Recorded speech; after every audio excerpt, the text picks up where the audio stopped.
বিরোধী আন্দোলন অথবা বৈষম্য বিরোধী আন্দোলন ছাত্ররা জয়ী হয়েছে বলে এখন বিএনপি যে ক্ষমতা বসে গেছেন এরকম ভাববেন না।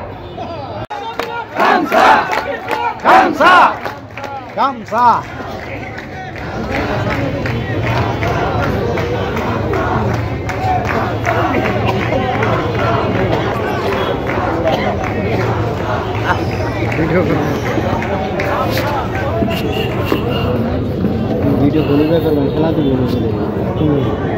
একটু ফাঁকে ইয়ে তো সামনে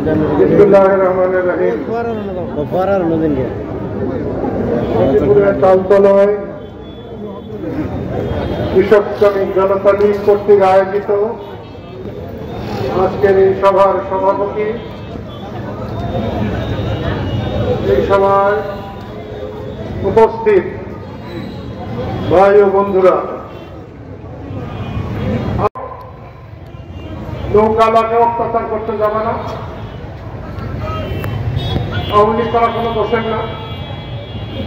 আওয়ামী লীগ প্রবীণ দল, তার নেতারা অন্যায় করেছে, তাদেরকে যদি দু একটা চেষ্টা দিতে ইচ্ছে করে দেও, কিন্তু আমি চাই সবার আইনের দ্বারা তার বিচার হোক, আইনের মাধ্যমে বিচার হোক। যেখানে যারা কোঠা বিরোধী বা কোঠা সংস্কার আন্দোলন অথবা বৈষম্য বিরোধী আন্দোলনের ছাত্রদের যুবকদের উপর আক্রমণ করেছে, আহত করেছে, বিচার চাও সরকারের কাছে। যদি বিচার না করে আমি তোমাদের পাশে দাঁড়াবো বিচার আদায় করার জন্য। সেই জন্য বলছি বন্ধুরা, কেউ ভাববেন না যে কোঠা বিরোধী আন্দোলন অথবা বৈষম্য বিরোধী আন্দোলন ছাত্ররা জয়ী হয়েছে বলে এখন বিএনপি যে ক্ষমতা বসে গেছেন এরকম ভাববেন না। পাবলিক যদি সমর্থন না করে, আজকে শেখ হাসিনার যে দশা হয়েছে আপনাদেরও সেই একই দশা হবে। মানুষকে সম্মান করেন, মানুষের সাথে চলেন। কোঠা বিরোধী আন্দোলনে ডাক দিলে তাদের যে পরিমাণ মানুষ হয়েছে, নিশ্চয়ই 3 দিন 4 দিন 5 দিন মাইক বাড়ছে, আমার মিটিংয়েও কিন্তু সেই পরিমাণ মানুষ হয় নাই। সেই জন্য মনে রাখবেন, মানুষকে সম্মান করেন। দেশের মানুষকে যারা সম্মান করে না, করতে পারে না, তাদের রাজনীতি করার কোনো অধিকার নেই। রাজনীতি করতে হলে মানুষকে সম্মান করতে হবে। আমি আর আমার কথা বলাতে চাই না।